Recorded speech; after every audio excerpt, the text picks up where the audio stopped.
Hey, did you just see what he did? He was on his edge. Don't do it. Drop the hip.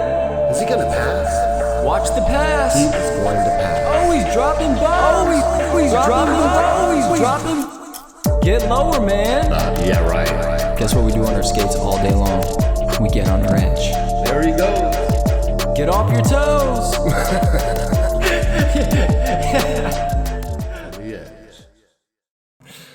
This coronavirus, it's pretty tough right now. So what have you been doing to lessen the impact of the coronavirus on your life and on inline speed skating life, you know?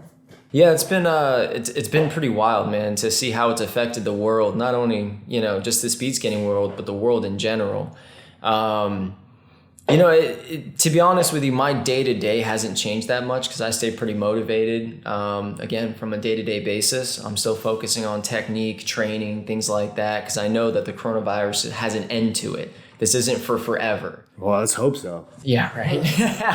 Jeez. Yeah, so, it's honestly personally given me more time to get back to the basics without having to hustle and focus more on how to better myself as an athlete. And especially with the social distancing and everything else, I've been able to stay really motivated by getting back to the basics and just really focusing on technique.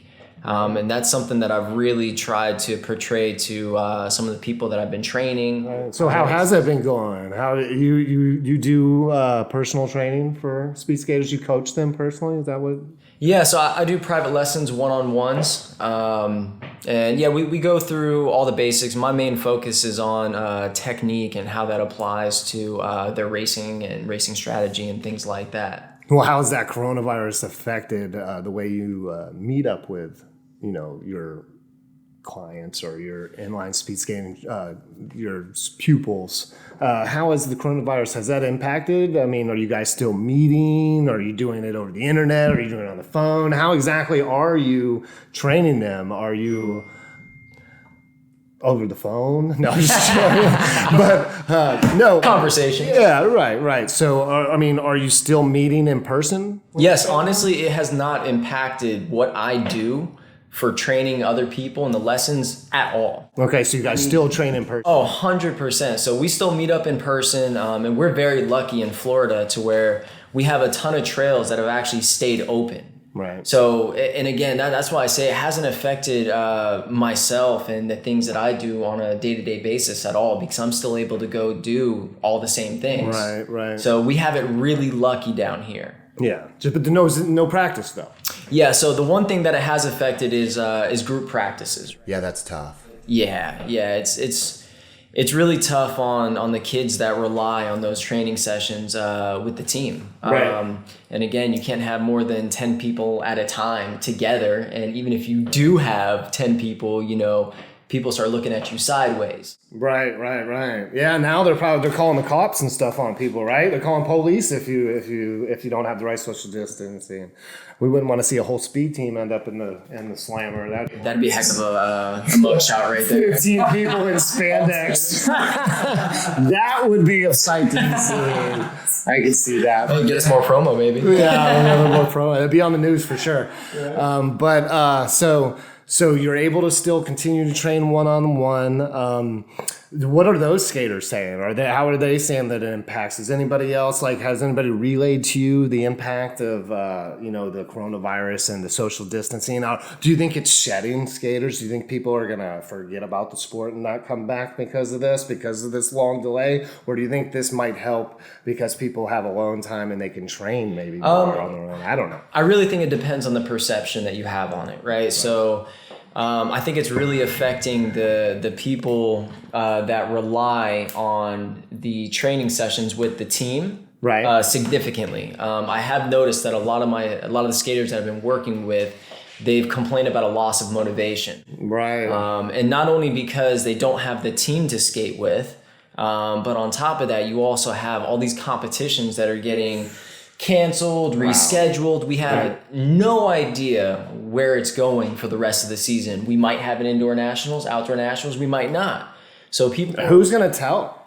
Is that USAR's job to keep people informed, to let the skaters know this is what our plan is for, is there any of that? Is there any news coming out of anywhere to keep us informed of where the sport will be, when we're going to come back, when the next meet is, or is it just we're just going to all in the air like everybody else? It's kind of tough right now because we're all based on what the government's going to do and when they're releasing things. So as of now, up until April 30th, we have nothing scheduled. What's going to happen after that? I think a lot of people are afraid to really schedule anything solid because we don't know if April 30th is going to be the end of the social distancing and everything else. Yeah, who knows? Yeah, but realistically, it should be the job of the governing sport, the governing body of the sport, rather, to trickle out that information. Yeah. I mean, I've seen a few posts. Yes.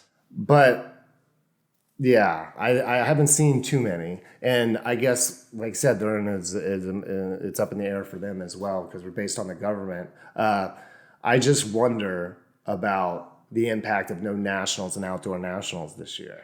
See, and that's a lot of the issues that people are having where they're saying they're losing motivation. Because I know for myself, especially when I was training really hard, when you don't have a meet to train for, you start losing focus on what you're training for. So if the whole season is up in the air, it's natural that the motivation isn't going to be there to put on that day-to-day grind. Yeah. It's so done chips time. Everybody's behind, sitting on the couch, getting nice and fluffy, filled up filled up with all the good stuff, watching Netflix Tiger King or something along those lines. But I could see that as a problem. So you're still obviously training for something. Yeah. So again, I know that the coronavirus isn't going to be for everything, and let's say most of the season does get canceled. For me, it's always about longevity. And that's why I like focusing on technique, because your technique is never perfect. And the better mine is, but okay. Yeah. Well, we're all aspiring to try to be like you, so we got a long ways to catch up. You guys will get there. I'm sorry about that. Time will tell. Yeah. There's not enough time left, but go ahead. Well, there might be now. Yeah, hey. No, but yeah, so that's why I always try to emphasize to everybody that if you focus on your technique, for one, you have something on a day-to-day basis to focus on. Right. And again, the better your technique gets, the faster you will get. A lot of people have misconception to where they'll say, oh, the more I go to the gym and work out, I'm going to get faster. You will to a degree, but you will hit a plateau until you start perfecting your technique. Otherwise, football players would be able to come onto the scene and all of a sudden just dominate everybody because they can squat 600 pounds. Right. It doesn't translate. No, I know. So, yeah. I know all about that, so I get you there. Yeah, it makes sense. So, as far as the coronavirus and meets and clients, have you seen a loss? Have you seen a loss of interest from your personal clients that you think it would reflect throughout the entire sport, or? As far as my personal clients, honestly, it's given me more time with them since they don't. This is kind of the positive thing towards it, the silver lining with it. Right. A lot of good and bad. A lot of people are working from home. Right. The kids are home from school. Sure. Granted, they have the homeschooling situation, but that's always been the best situation for speed skaters because then you can put in those multiple trainings per day. Right. So now you actually have the time to train multiple times a day, whereas you didn't before. So if anything, this is the best opportunity to put in the work. Because let's say all of a sudden outdoor nationals to make national team, world team, does get put on, the people that have been slacking off because they lost motivation are going to be behind the gun, whereas everybody else, they said, oh, now I have extra time to train, which that's what I've noticed with most of my clients. It has opened up more time slots for the kids that go to school, so we're not restricted to a 3-hour window. Now I can train with them 3, 4, 5 days a week, whereas before it was once a week. And twice. that's the truth. Well, that's the truth, man. There is a silver lining, the kids, they're going to have a little more time, a little more free time to get the skates laced up and get out there, even if it is on their own and it is, social distancing. I've seen it with acne, for skates for victory. He's out there hitting the road by himself, dad trolling behind him in the car. And, there's ways to definitely take advantage of this time to improve your ability. Nobody in the Veteran Men, I hope, but there's things you can do at this time to take it up another level. So this is actually a perfect opportunity for a kid that doesn't have a responsibility. Obviously, there's definitely hardships with the financially. I mean, this sport, you got to pay to be in any sport. So with this downtime, what is the impact going to be on the future of the sport when things do get back to normal? Will there be a break, a loss of skaters because the financial strain that's put on these families during this period? Can we honestly think that they're going to jump right back in the minute it happens and be able to go to that meet? Because what if, how many people don't have a job right now or stuff like that? So I just wonder about the impact that it'll be on the reverse side of when it does get started up, then everybody's happy, but then everybody's going to be financially strapped. I mean, 90% of people being laid off, stuff like that. I don't really know the numbers, obviously, but it's definitely going to have an impact. So we're going to try to do everything we can to bolster that. But, that's a real situation. It is, but at the same time, it doesn't matter what sport you're doing. It doesn't matter what you're doing in life. You're going to have that economical struggle, and hopefully most of the people have been having an opportunity to have a work from home type situation, right, or whatever the situation may be, and hopefully they're finding a way to supplement their income, whatever it may be.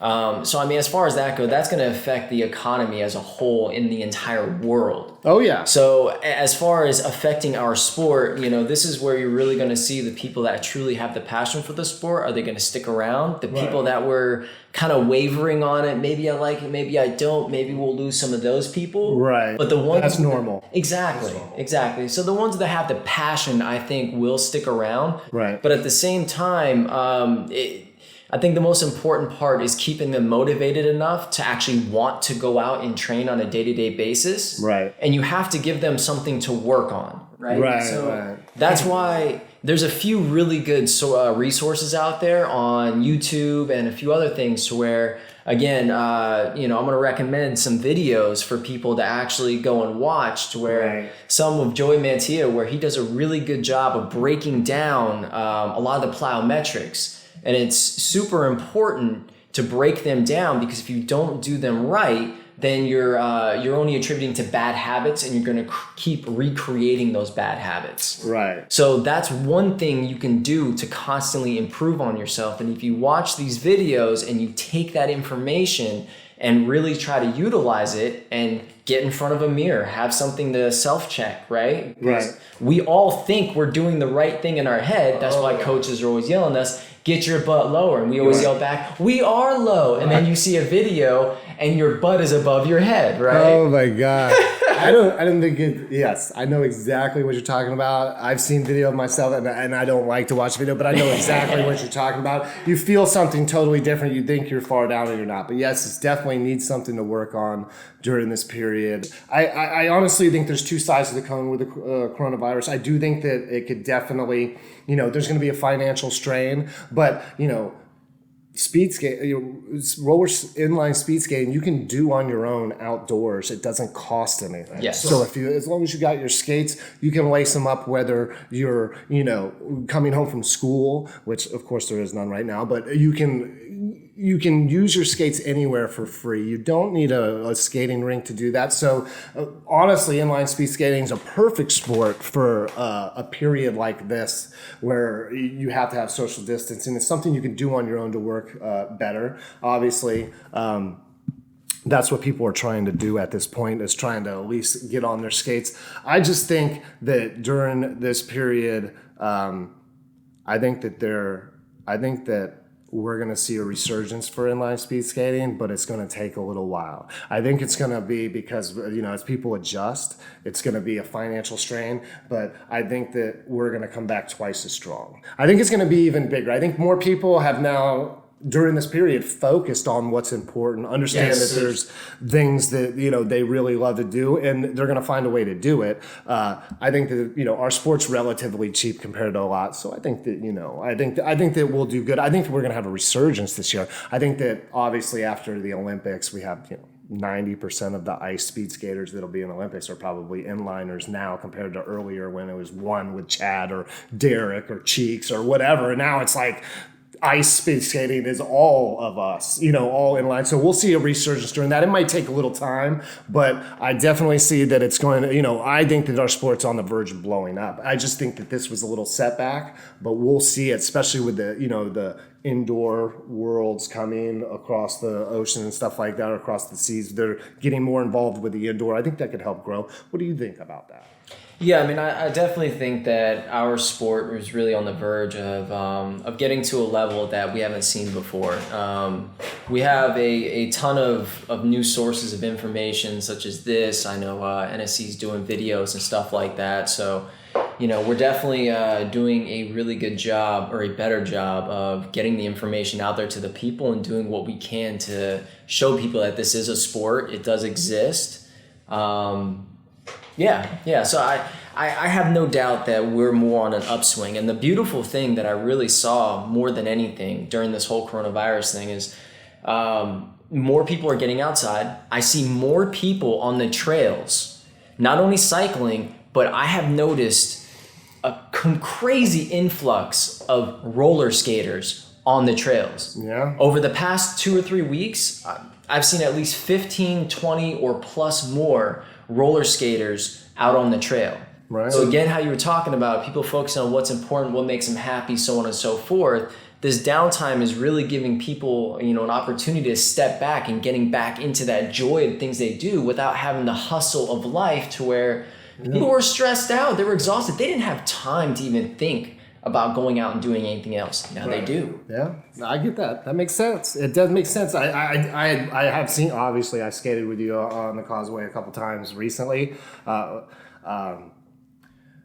It was impressive. It was a lot of roller skating. There was a lot of inliners out there that I hadn't seen. Obviously, you stopped and talked. A lot of them came up to you to talk to you about it and ask you questions, which I get that all the time when I skate with you. But it definitely was even more now. People, they want to get outdoors and enjoy themselves. Like I said, it's something they can do on their own. But the Causeway was definitely, obviously it's a beautiful landscape, but we've skated there before, and I definitely noticed more skaters myself there. I think it's a beautiful sport that people can do on their own, but they also can do in a group. So it makes sense that this will work out for people that want to train. Like I said, there's a lot of people training by themselves outdoors, doing stuff. We're seeing videos roll in across the country and across the world. People are doing training. They're keeping themselves entertained with it. But I do think that we're going to see a little bubble right after this. But that's, like you said, with every sport. So hopefully that will get us there. Hey, guess what time it is? Technique time. Technique time. Technique time. Technique time. Technique time. Technique time. Look at your watch. What time is it? Technique time. Best time of the day? Technique time. All right, so the first video that I want to reference to is going to be one of Joey explaining some of his dryland exercises. And as we were discussing before, it's very, very important, and I really want to emphasize on this, that when you guys do these plyometrics and dryland exercises, that you do them as specified in the video. He does a really good job of breaking it down, showing you and telling you where your hip should be, what you should feel, how you transition from, one position to the next position. And he's explaining it the way he's explaining it because it's very imperative that you lock this stuff in. Right. Without doing it in this specified manner, your skates are not going to react the way you want them to, right? So it's very intrinsic, or you got to be very particular about the movements instead of just trying to flow through with it like you believe you should. Yes, and this is why getting in front of a mirror while you're doing these is very important, and pausing the video, and this is something I think a lot of people don't do.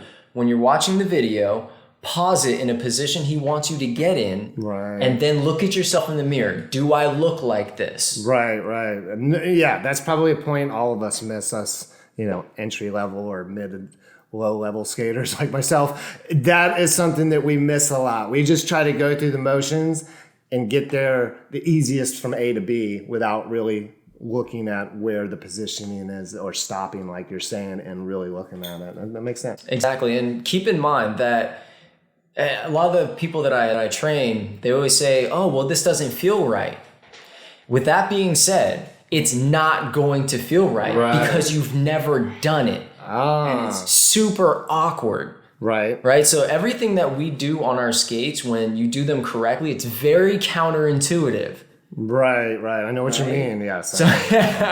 So when we skate forward, it's a really tricky concept, but we're actually sitting back on our skates and driving our skates forward. Right. Which makes no sense, because if you're driving your skates forward, how am I propelling myself forward? Right. You're used to pushing your chest forward instead of skates. Yeah, that makes sense. Exactly.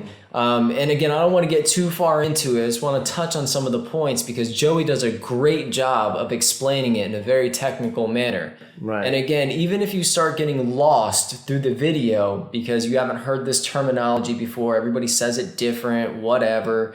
The whole point is, when he gets into a position, pause the video and then see if you look like that. Yeah, and we'll put the links to these videos down in the descriptions. So after you're done watching this, or if you want to follow along, you can see exactly what he's talking about. Of course, we're going to put it up in the video, but we'll put the links down in the descriptions. Yes, and the first one is going to be called, just for the people listening, if you don't want to go down to the link, it's you can find it on YouTube. It's called Joey Mantia Explains His DRYLAND Workout. Should be the first one that'll pop up. And again, just to reiterate, make sure you guys try to follow exactly what he's doing and then reference check it, right? And the second video that I want you guys to check out, again with Joey, he does a phenomenal job of not only, well, there's no explaining this, but replicating. So they can see it. Yeah, it's somewhere on the screen. Somewhere. We'll find a place for it. Yeah. Anyways. So the second video is actually of Joey skating. And I love this video because, I mean, he does it so particular that it almost looks like it's in slow motion. And they do have a slow motion version of it as well. But when you watch it, you can really see him leading with his hip, like he talks about in the previous video, doing the DRYLANDs, leading with the hip, weight over the leg, his foot circle coming around, and you get to see it in action. Yeah. Because I know a lot of this stuff doesn't make sense when you break down the individual DRYLAND exercises.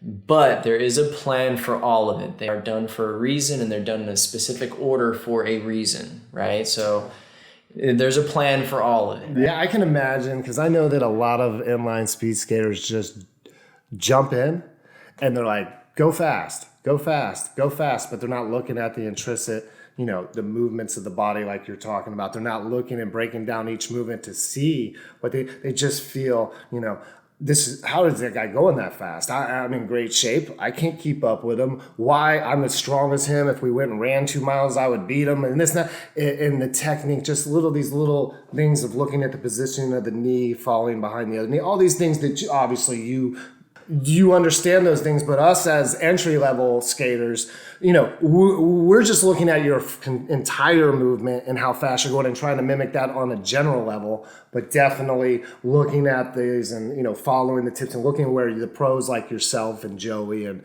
Chad and them place their knees and their legs. It's a big thing. So, yeah, I can totally see how this is, very important to look at the particular where their positioning is and stopping the video like you said. And I think that's a practice I'll pick up too, is to stop the video on these parts and see if I can line up like that, because they're not natural. No, they're not natural. Not at all. Yeah. Well, right? It's natural to you, Silky Smooth, but not to us. It's not very natural. Man, I wish it was. Yeah. Well, yeah, that's a determination. And here's another thing to take into consideration as well, right? So you look at all these pros that end up looking flawless when they skate, right? And a lot of people don't understand how much time that took to make every movement perfect. Yeah. I mean, back in 2006 when I went and trained with Joey, after every workout that we did, right, every single time, and it's not something he talked to me about or whatever, it was a natural thing. We got done with a workout and he immediately went right into working on his double push, slow, efficient. So don't ever think that the guys at the top level don't practice right. this very slow stuff. And this was mid-season. Right. So you can never stop perfecting your technique. Right. Well, that's what you guys do at the top. You're always working on it. Everybody, is looking from the outside, and it's the way it is in any sport, but especially in speed skating, because we all kind of feel like we're doing the same things, but when you're out there, you just assume that it comes easy to guys like, Jared Pauls and the Joeys and the Stellies and all. It just seems like it's natural. And we don't understand that these little tweaks to just the way you place your foot, your knee, your thing, that they make huge differences. And so we just think it comes easy to you, but they don't understand, we don't really understand coming in how much time you've put into perfecting those movements and into cutting out the extra, the loss, and trying to, keep as much energy as possible. Because I remember burning energy for days. My legs were going twice as fast as the guys in my division, and I was like falling behind. And I'm like, how is that possible? But it's not. And as you get a little bit better, like as you grow a little bit, you start to learn that sometimes less is more, and getting that placement is more. And I've that's something we continue to learn as inline speed skaters. But having the advantage of listening to you explain it obviously is a bigger is a big jump. So yeah, I definitely think slowing down the video, stopping it at points, looking at Joey, and we're gonna have future stuff where they're gonna be able to watch you, of course. And the sports continue to evolve. You know what I'm saying? We had the originators, the Chads, the Derricks, the Paras, the Downings. We could go on for days. The Jorge Boteros. Then we had the Joeys, and we had the Krevlings, and we had the Michael Cheeks. We had that really hard, and we're not forgetting the Julie Glass and all those people. But we see the progression of skating continue to evolve. It went from the Chad level, who was amazing, to the Joey, who was absolutely amazing, to your generation, to the you, and as the captain of the USA team, and those different things. You guys are trying to continue to push the sport. There's always one person I always look to during an era that I feel pushed. Obviously, was Chad, Joey, and then I feel that with you. And then we're going to have the newer generation, obviously, that's going to move in, and we got the guys. We got the young guys coming up winning the nationals and stuff. But it's up to you as the leaders to teach us little guys those little intrinsic parts that that just go mind-numbingly by us as we try to keep up, and you guys just walk away. And so these breakdowns are real. And one thing I want to touch on too is these are things that I never did in the past. Only until about a year or two ago did I really start analyzing video. I didn't see, not that I didn't see the value in analyzing video, but I didn't understand, again, all those intricate movements. What you were looking at. Yeah. What you're looking at. Yep. Right? Chad, you would never know that his movements would. And there's a way that you have to look at videos to understand what's actually happening in it. Right. And it wasn't until I actually went to some of the YouTube videos and whatnot, and I would go through a race to where I started watching, and this is for everybody, whoever you think your favorite skater is, and go to look at the people that are winning the races. Right. Consistently, because flukes happen, right? And conditions change. So when you get to the videos, look at the best in the world over a 3-year span, right, in the 100, in the 500, in the 1,000, whatever race you want to get good at, that you think you want to get to a world level at, and look at who's placing top. And then what you do is you actually let the video play. You can watch the video, see their strategy, so on and so forth. Right. But what's important is, what are they doing on their skates? And you'll start to notice a trend. Right. This is what I started finding. That's when I started realizing, oh, this is how I should change my technique. This is what I should be focusing on. Yeah. Oh, the top 5 guys in the world are all doing this one thing, and the rest of the world isn't. Yeah. The people that are winning are doing something very specific. Right. And it's hard to see sometimes, though. It is. It's hard to see. This is why you look at the best in the world, and then you pause, literally.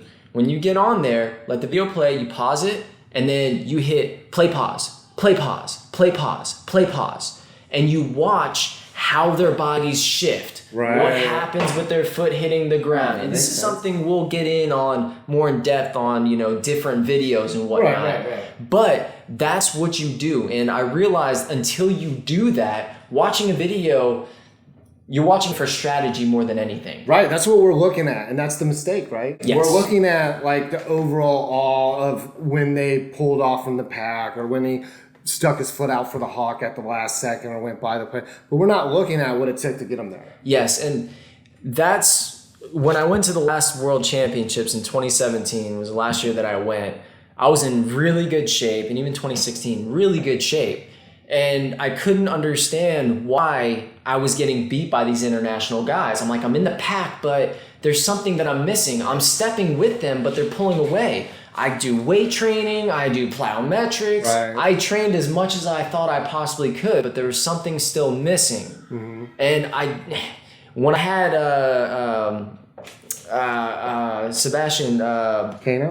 No, Guzman from Venezuela, when he came blasting by me in a 500, when I'm in a full-out sprint, it looked like he was just effortlessly going by me. Mm-hmm. And then I saw a picture from it, and I was like, why does he look so much different than I do technically? Right. His legs are way bigger than mine, but technically. Yeah.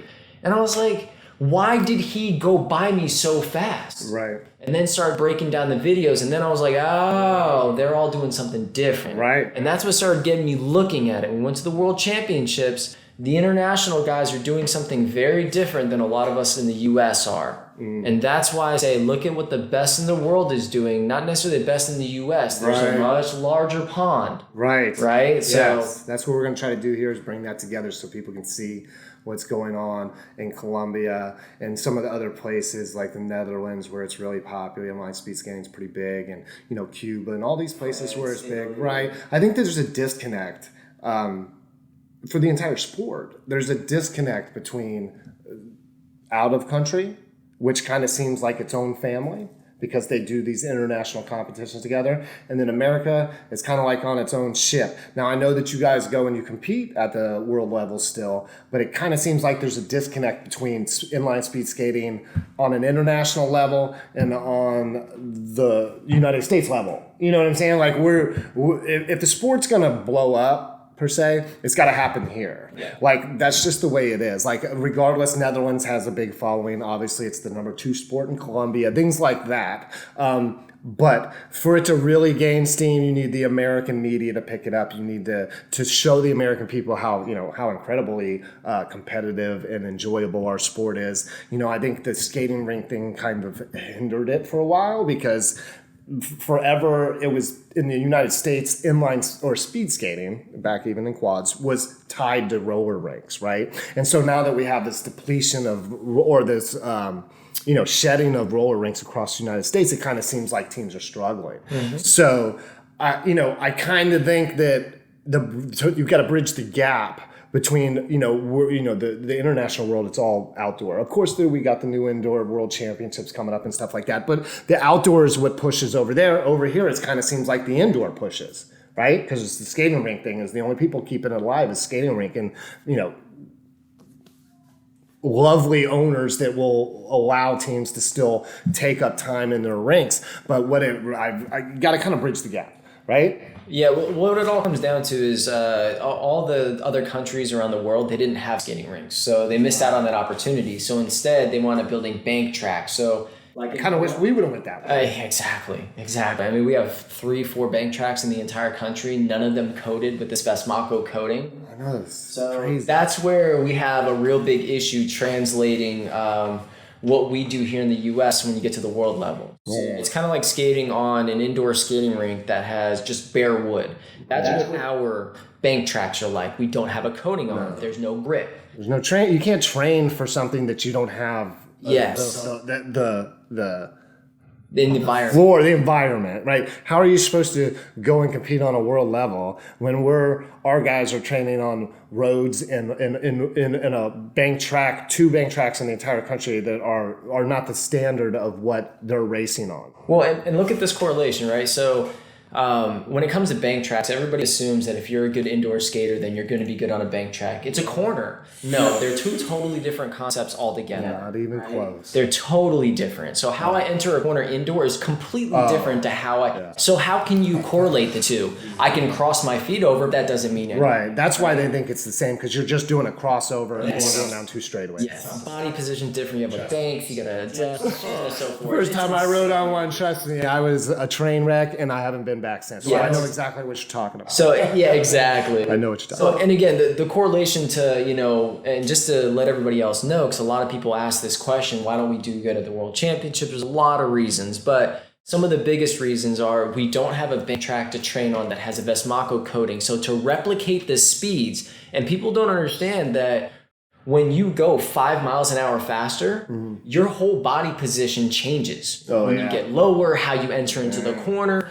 So how can you practice for something at a world level when you don't have the conditions to replicate it on? So here's how the translation happens. Exactly. Bring the international skaters over and put them on an indoor skating rink with coating. They're not even. They can't take a corner. No, but they're getting there though. They are. I think that their progression into indoor, which is totally surprising, is faster and moving better than our transition to outdoor. Yes. Makes no sense. We're losing outdoor. They're gaining indoor with the mainstay of outdoor there. I don't understand. We definitely need to bridge that gap where, you know, because indoor is great, but it can't be in my opinion, it can't be tied to skating rinks. We need bank tracks. We need to have tracks that are exactly like the ones that are overseas. It's not just so we can compete, but so we have growth. So we have somewhere that a kid can visit to go skate, like, you know, skateboarding parks and aggressive parks. They're very popular. Why? Because the kid can pick up their skates. They can go down the street. They don't need permission. They don't need permission. They can go have fun. They can meet up with their friends. There's a concession stand, kind of like Piccolo Park, you know, but we don't have that here. So that needs to be gapped, but that's why I don't understand how international is bridging to indoor faster than we're bridging to making a consistent outdoor circuit. Why do our outdoor circuits fail? I don't know. I'm not going to pretend to know because there's a lot that goes into it, but we definitely need to get our game going on both levels in the United States, because obviously we invented it and we can't win anymore. We can't win anymore. I haven't seen. We win. Individuals can win.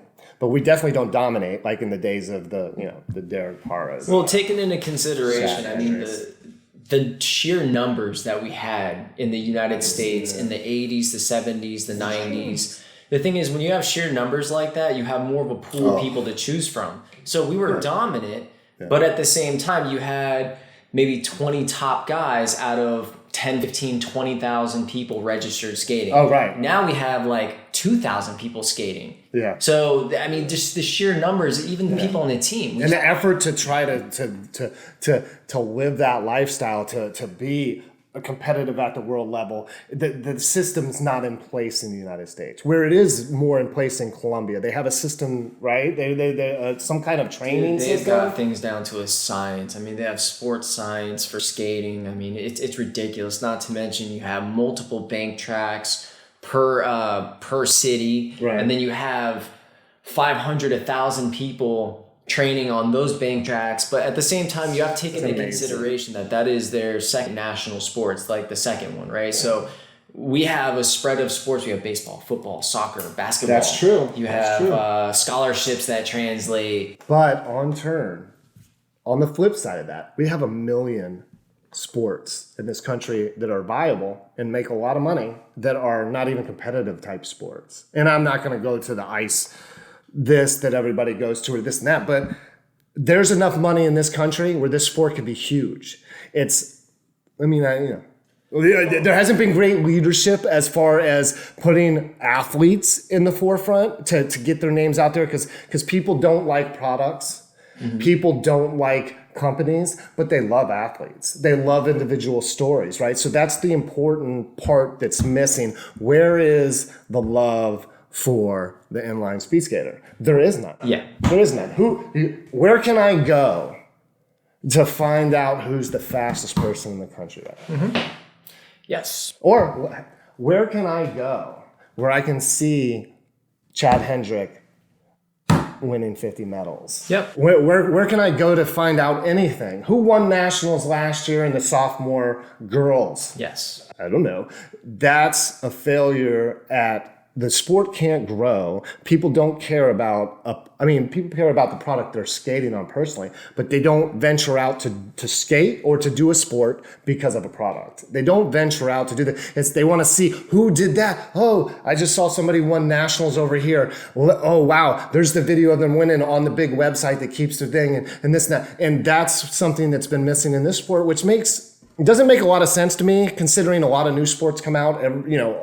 Sports come out and they're relatively mundane, and there's no competition that we have in our sport. But they've already grown into something because somebody the whoever was in charge, the upstart governing body, whatever it was, they celebrated the sport and the athlete within the sport. And up to this point, there's been nothing for anywhere to go. Well, we lack exposure. We lack exposure. Yeah, that's the simple way to say it. Yeah, so a marketing perspective, if you will, there's not a whole lot out there that really, again, the thing is, when you go to Google search inline speedskating, what comes up, right? When you go to search how to skate, well, where's the information to show people how they can start from the ground up and build themselves up? Where can you go to search to where, hey, when's the next race coming up? Hey, where can I see this? Hey, what teams are out there? Hey, what's in my local area? InlineSpeedskater.com? Oh, okay. You will now. No, but no, I know exactly what you're saying. That's how I feel. That's how I think a lot of us feel. Well, and that's why we were talking about before. You're saying there's a bubble that's going to happen, and I do think our sport has the potential to be absolutely gigantic. It can be a national sport. It has to be done right. There has to be a source where people can get information. Right. And so we're working on that. Yeah, exactly. Coming soon. To a website near you. Yeah.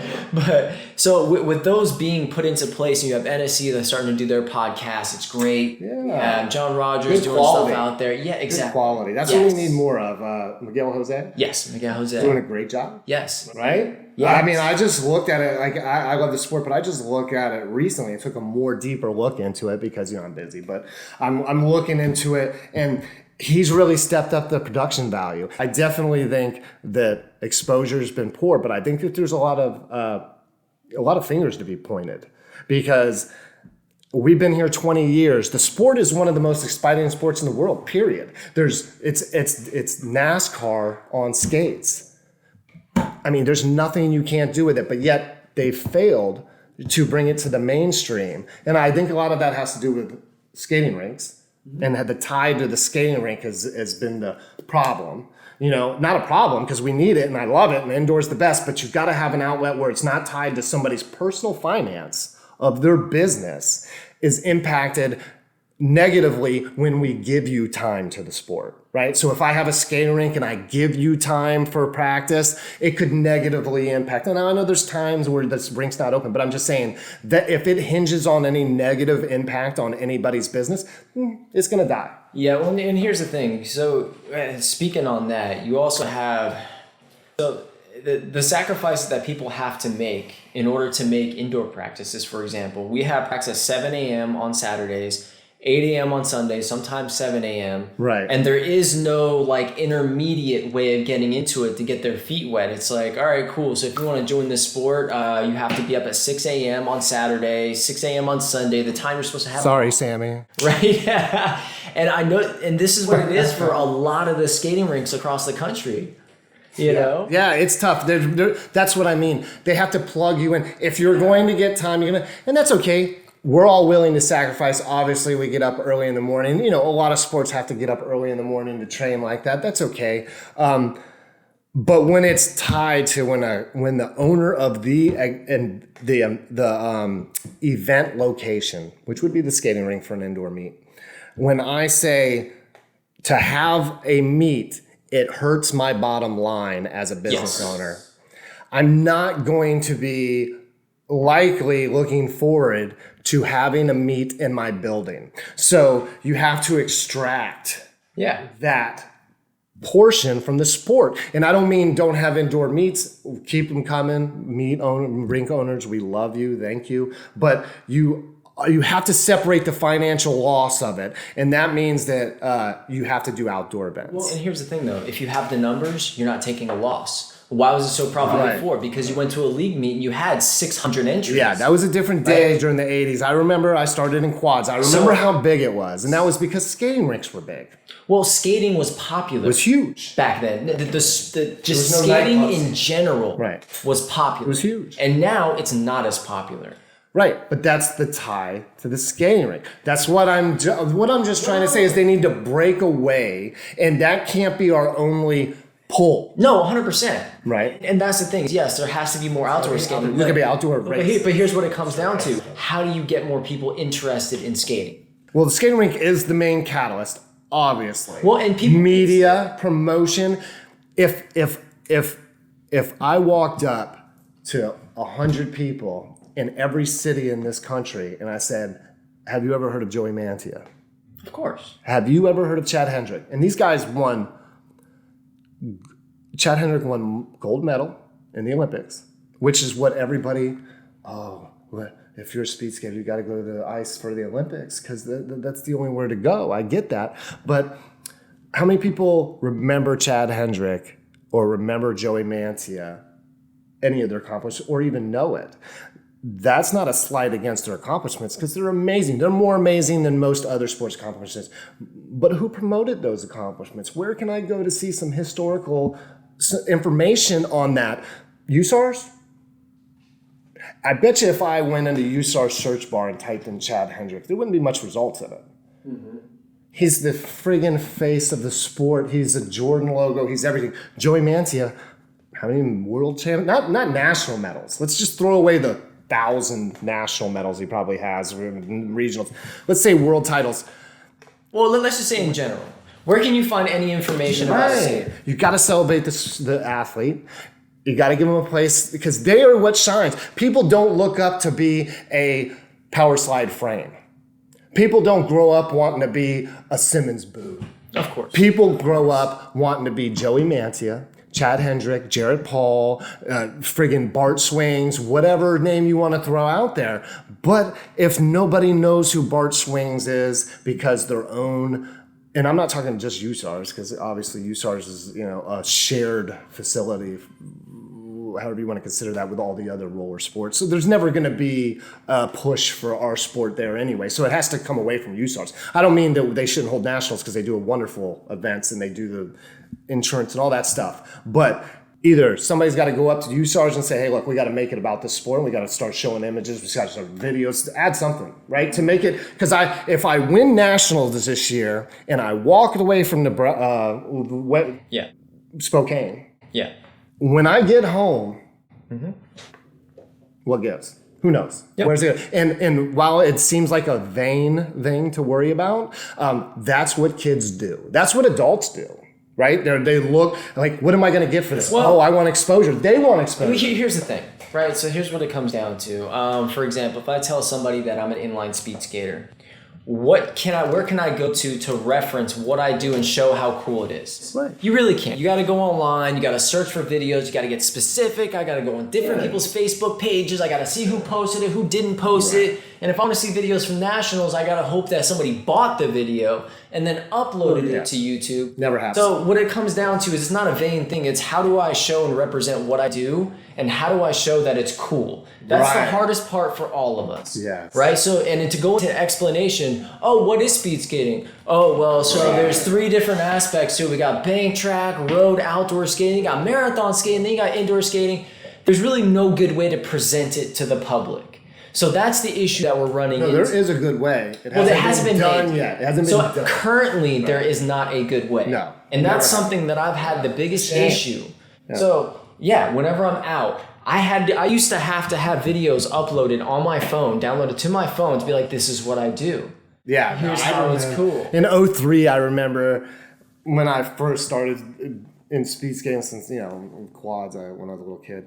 I remember being so proud of what I did until I told like 3 or 4 people. And I was in college, I believe, at this time. I was in the first time. I was like, I was like, yeah, this is what I do. And that was a real reason I started Inline Speedskater back then, because I wanted to show people what I did. Obviously, I didn't do nothing with the site, and it was years ago. But I remember being so hyped up until I told people, what? You know what I'm saying? What is that? And it's like, nobody even knows what it is. There's no way that somebody can look up to somebody, a hero of the sport, if they don't know what the sport is, which we're saying. It needs to grow that way. We're all going to do, it seems there's a lot of moving parts. We got John Rogers, we got, Inline talk with John Rogers. Yeah. We got Pascal Brand over there throwing down some heat on YouTube. We got some people that are trying to make some movements, but we got to definitely let people know about the sport more, and that's what we're doing here. We're working on that. But I think there's been a failure, if we go back to why we started this conversation, there's been a failure for the people in charge.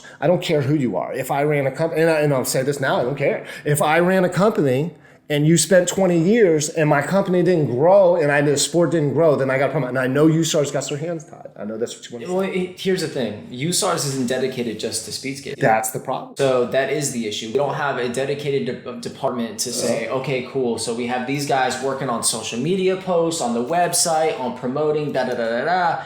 They're doing roller hockey. They're doing speed skating. They're doing slalom. They're doing skateboarding. And who are they going to go work with? Skateboarding. But here's the thing. When you have, let's say, 20 people in the home office, you need to have 20 people dedicated to just the one sport and then another 20 people. So with that being said, and USARS is a non-for-profit organization, so there's not a whole lot of salary that gets thrown around. That's the problem. So the thing is, if you don't pay people to do a job, you're not going to get quality out of it. Oh, no. You're saying, you're not going to get nothing. I know people that get paid that don't do nothing. Exactly. You certainly aren't going to get none, but that's my whole point. And that's where it comes down to, that where even within the organization, there has to be a way to where, I don't know, we find out how we can get funding that could either be dedicated to building a department within USARS, or again, we got people like yourself, Inline Speedskater, they're coming out and starting to pick up the slack where it hasn't been directed. NSC is now doing it is. Everybody's doing their part. What about the American Championships? What's the goal there? Like what is the goal there? Because that's obviously a new competition for USARS. I don't know if USARS even cares, but I don't know. I'm not saying they don't, but I'm just saying American Championships is like the same thing. It's just I know that their video feeds were a little bit better this year than the national championships. Well, it was created to do something different. They didn't see the way that USAR's direction was going to lead us towards our goals, if you will. So they wanted to do something different. They saw different ways that it could be presented, and they had different connections, and they didn't have to go through the bureaucratic process of how USARS has to get this approved. So they created essentially their own organization to do it how they viewed would be the best way of going about it. And they did it on a different track. And you have a lot of the rink owners that jumped in on that. So it's a little bit different concept. It was good. It was good, except it was, if I could take, nationals, USAR nationals, and mix it in there with some of the things that, that the American national, you would have a perfect event. You're never going to have a perfect event, but USARS was, it was an amazing area, Spokane, Washington. It was an amazing venue. I love the venue. But the event itself, if I watch American National Championships, the video feeds, the electronic, the placement boards, the technology in the arena, although I liked USAR set up better because it was more open and more, you felt like you were there, where USAR, that hockey thing at the American Championship kind of felt like you were separated. But if they could have just got the technical over to the USAR's National this year, it would have been, I had a wonderful time, but you know what I'm saying? Like did they even have this year? Like it seemed like it downgraded a little bit. And I know it was a new arena, right? That's really what it was. So there's a lot of things that went into nationals this year. Spokane was a lot more expensive. I think Outdoor Nationals, Worlds was like all around the same time. People had to choose whether they wanted to go to outdoor nationals or indoor nationals because the expenses. It was at the other side of the country, so plane tickets were more expensive. The hotels were more expensive. Spokane, it was out there. It was a financial thing more than anything. Yeah. Oh, yeah, but still. Like I said, I had a great time, but I just think that I don't even know how they do it because they did a great event, but there's nothing else for the sport. You know what I'm saying? Like there's nothing else. I just think it's something we'll talk about more, but we need it definitely needs everybody. Everybody needs to chip in. Everybody needs to do the part to grow the sport because there's no doubt that it's one of the most exciting sports in the world. And high endurance, high anaerobic, high intensity. You got bumping, you got movement, you got falls, you got crashes, you got everything. You got insane speeds that are going as fast as cars go, and these guys are running in a pack centimeters from each other. How can you not tell me that's not exciting? It is. It's just everybody needs to pitch in. Again, presentation. And take it to the next level, and that's what we're here to do. And I don't know, you got anything else you want to say on your first episode of On the Edge from Inline Speedskating? No, we covered a lot. Covered a lot of stuff. And again, guys, getting back to some of the technical stuff, how to stay motivated during this time of the coronavirus pandemic and whatnot. The links are going to be down at the bottom. We got, again, Joey's DRYLAND exercises, super important. Check that out. Definitely check out those videos. The links are going to be in the description, so you can go right to them. And, we're going to be breaking down more of this video. We're going to be getting as much race video as we can out to you. We're going to do commentary. We're going to have guests. We're going to get people down here. We're going to be talking to all kinds of inline speed skaters, enthusiasts. We're going to try to, get this out there. Let's talk to more people. Let's show them what our sport's all about. Let's show them how dope our sport is and how, insanely difficult, but yet insanely rewarding it can be. And, we got people like Jarrett Paul. He's my partner in crime here. We're going to take this to the next level, and hopefully you guys support the sport. And we appreciate you stopping by for our first episode. Make sure you guys, drop down to the comments below. Let us know what you think. Subscribe. Grow the sport. Subscribe. Yes. And again, we're here for you guys. Like the whole point of this is to get the information out there to inform the skaters, make them more knowledgeable, give them more tools to work with to better themselves. Because honestly, people aren't going to continue doing something if they're not any good at it. Yeah. And if you don't see improvement, except myself. That's a big. I keep trying, but I totally agree with that. We're gonna, like I said, we got much more to come. This is our first episode, and we appreciate you stopping by. Make sure you click like and subscribe, and visit us and check out our second episode, which will be coming soon. I think that's about it, man. I think we covered it all. Again, thanks for joining us. It was fun. Let me know what you guys think about it. If you reach on out to us, if you want to be on the show, if you want to talk to us, you got a video, you got something you want to share about the inline speed skating, just reach out to us, and we're going to take this thing to the next level. Thanks for stopping by On the Edge with Chris Hicks and Jarrett Paul, and we will see you next time. Peace.